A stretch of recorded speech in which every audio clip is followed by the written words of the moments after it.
Hay geometría en el zumbido de las cuerdas, hay música en el movimiento de las esferas. Buf, parémonos a pensar un segundo en esta antiquísima frase de Pitágoras. Imaginemos por un momento que las reglas matemáticas más estrictas, las que rigen todo el universo, son exactamente las mismas leyes que deciden qué les suena bien a nuestro cerebro. Es una locura, ¿verdad? Es una de esas ideas que literalmente nos explotan la cabeza y que nos obliga a escuchar el mundo de una forma totalmente distinta. Y bueno, bienvenidos a este nuevo análisis. Hoy vamos a meternos de lleno a destripar la auténtica arquitectura numérica del sonido. Porque, a ver, cada canción que nos pone los pelos de punta, ya sea una gran sinfonía clásica o el último temazo que suena en la radio, se apoya en una estructura matemática brutal que está ahí escondida. A lo largo de este recorrido, vamos a tirar del hilo de esa conexión casi mágica e innegable entre los números y la música. Y para no perdernos, vamos a seguir una pequeña hoja de ruta. Empezaremos viajando a la antigua Grecia con Pitágoras, pasaremos por cosas tan alucinantes como la proporción áurea y la simetría espacial, daremos un salto al mundo digital de la probabilidad y, para terminar, aterrizaremos en una resonancia que es, literalmente, universal. Así que, sin más rodeos, vamos a viajar en el tiempo a nuestra primera gran parada. Cuenta una leyenda bastante mítica que a Pitágoras se le encendió la bombilla pasando por la fragua de un herrero. Resulta que escuchó los golpes de distintos martillos sobre el yunque y se dio cuenta de que sonaban bien juntos, sonaban en armonía. Y ahí lo entendió todo. Esa armonía no dependía de lo fuerte que pegara el herrero, sino de las proporciones matemáticas de los objetos. Para demostrar esto empíricamente, los pitagóricos usaron el monocordio. Básicamente es una caja de resonancia con una sola cuerda tensada y un puente móvil debajo. Imaginémoslo como un laboratorio acústico súper primitivo.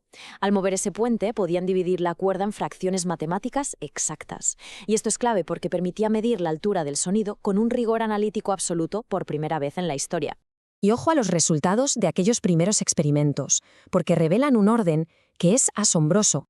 Resulta que si dividimos esa cuerda usando fracciones aritméticas súper simples, conseguimos los intervalos básicos que nuestro cerebro identifica al instante como bonitos, como consonantes. Por ejemplo, si cortamos la cuerda justo por la mitad, o sea, una proporción de 1 a 2, la frecuencia se duplica y, magia, tenemos una octava. Si la proporción es de 2 a 3, nos da una quinta perfecta. Es literalmente pura aritmética dictando los cimientos de la armonía occidental. Lo más visual de todo esto es que esas proporciones tan exactas se pueden representar gráficamente como arcos completamente simétricos. Si nos fijamos, la proporción que define una cuarta perfecta y la que define una quinta se cruzan y se entrelazan de una forma preciosa, completando perfectamente la estructura matemática de una escala de octava. Es, sin exagerar, geometría pura traducida a vibración sonora. Pero claro, la cosa no se queda en simples fracciones. Vamos a dar un paso más allá. Dejamos atrás la aritmética básica de Pitágoras y nos topamos de bruces con un fenómeno matemático muchísimo más complejo y, la verdad, más misterioso. Hablamos de este celebérrimo número irracional, 1,618. Seguro que os suena como la proporción áurea, la sección áurea o la letra griega phi. Ese número que está atado a la sucesión de Fibonacci, donde cada cifra suma las dos anteriores. Es ni más ni menos que la firma matemática de la perfección en la naturaleza. Es la regla que gobierna cómo crece una hoja, la espiral de una caracola y, sí, también la forma de las galaxias. Cuando vemos representada la clásica línea de la sección áurea, a simple vista parece solo una forma de dividir el espacio físico, donde la relación entre el trozo pequeño y el grande es igual a la del grande con el total. Pero aquí viene lo verdaderamente alucinante, el quid de la cuestión que conecta esto con el audio.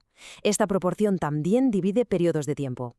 Cuando escuchamos una pieza musical, a nuestro cerebro le resulta inmensamente satisfactorio que los clímax, las transiciones o los cambios dramáticos caigan exactamente en este punto geométrico del tiempo. Es increíble. Y pensadlo un momento. Mozart y Lady Gaga, siglos de historia de diferencia, estilos que no tienen nada que ver, pero resulta que comparten exactamente el mismo reloj matemático. Un matemático llamado John Putz demostró que en un montón de sonatas de Mozart, la división entre la exposición y el resto de la obra roza ese mágico 1,618. Y si nos vamos al pop del siglo XXI, el temazo Perfect Illusion de Lady Gaga dura exactamente 179 segundos. ¿Adivináis cuándo ocurre el cambio de tono espectacular, el clímax absoluto de la canción? Exacto. En el segundo 111. Si multiplicamos 179 por 0,618, nos da 110,6. No es casualidad, es pura arquitectura matemática aplicada para potenciar la emoción. Y luego tenemos a genios como Béla Bartók, que directamente usaban los números de Fibonacci de forma calculada y explícita en sus partituras. Pero bueno, si el tiempo tiene sus matemáticas, el espacio sonoro no se queda atrás.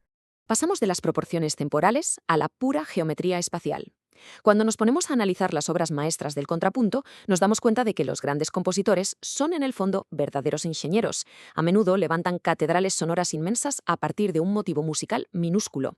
En vez de inventar melodías nuevas constantemente, aplican operaciones algebraicas súper estrictas, como si estuvieran rotando o reflejando una forma geométrica en un plano de coordenadas invisible. Y aquí hay que hablar de Johann Sebastian Bach, el indiscutible maestro de esta arquitectura. Bach cogía una melodía y la transponía, que en geometría pura es una simple traslación. O la retrogradaba, que es tocarla de atrás hacia adelante, lo que viene siendo una reflexión horizontal de manual. Su famoso Canon del Cangrejo es de hecho un palíndromo musical perfecto. Si le daba la vuelta a los intervalos hacia arriba o hacia abajo, pues ejecutaba una reflexión vertical. Todas estas transformaciones encajan a la perfección en una estructura algebraica muy elegante conocida como el grupo diedro D24. Así que eso que nos llega al oído como una genialidad creativa súper espiritual de Bach es, al mismo tiempo, la resolución exacta de un teorema matemático. Y ahora damos un salto de gigante hacia el caos ordenado del siglo XX y la era digital. Porque claro, llegan los ordenadores y cambian por completo las reglas del juego compositivo. Aquí entra en escena gente como Yanis Xenakis, que combinaba su faceta de arquitecto, matemático y compositor. Él llevó esta fusión a otro nivel usando algo llamado cadenas de Markov. Simplificando mucho, el proceso consiste en analizar los estados musicales que han sonado antes y calcular rigurosamente la probabilidad de qué nota debe ir después, basándose en estadística pura. A esto se le denominó música estocástica y básicamente consiste en tejer secuencias que suenan aleatorias pero dentro de un armazón estadístico hipercontrolado. De hecho, si miramos una partitura creada mediante distribuciones de probabilidad como la distribución de Poisson, el resultado visual es un shock. Se parece muchísimo más a un gráfico de dispersión de datos científicos sacado de un laboratorio que a las clásicas líneas y pentagramas del Renacimiento. En este tipo de música, la densidad de los ritmos no la dicta la inspiración, sino puramente la matemática estadística.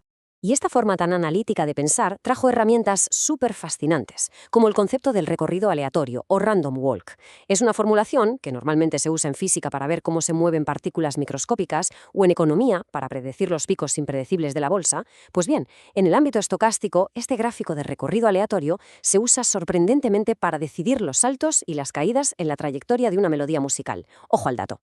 Y cuando llevamos esta lógica a su máxima expresión, estos inmensos gráficos de probabilidad acaban esculpiendo unos paisajes sonoros masivos e imponentes. Lo que a nuestro oído le puede parecer un torrente de notas caóticas o enjambres inmensos de cuerdas deslizándose, está en realidad milimétricamente calculado. Es literalmente la estadística domando y esculpiendo el caos acústico. Y con todo esto sobre la mesa, llegamos a la gran síntesis de hoy. Es hora de juntar las piezas de este puzzle histórico para ver la pauta que conecta todas estas épocas. Por un lado tenemos la madera rústica de aquel monocordio antiguo de Pitágoras, dividiendo frecuencias usando fracciones súper simples. Y por otro tenemos los potentísimos algoritmos modernos, como la transformada discreta de Fourier, que son capaces de descomponer al instante cualquier sonido complejo en millones de ondas sencillas. Es lo que hace posible que escuchemos un MP3 o que funcionen los sintetizadores de la electrónica actual. Pese a los más de 2000 años que los separan, ambas herramientas persiguen exactamente lo mismo: medir, dividir y comprender matemáticamente las frecuencias que dan forma a nuestro universo. Así que, después de repasar cómo el número áureo conecta magistralmente a Mozart con el pop actual, cómo el álgebra le da vida al contrapunto de Bach y cómo las probabilidades estructuran el sonido digital, nos queda una reflexión inevitable. Es una de esas incógnitas que nos dejan pensando y maravillándonos. Si resulta que el universo entero es puro matemática en su núcleo, ¿no será entonces que la música es simplemente nuestra forma de escucharlo? Una idea verdaderamente inspiradora para empezar a percibir el arte y la ciencia por fin bajo una misma luz.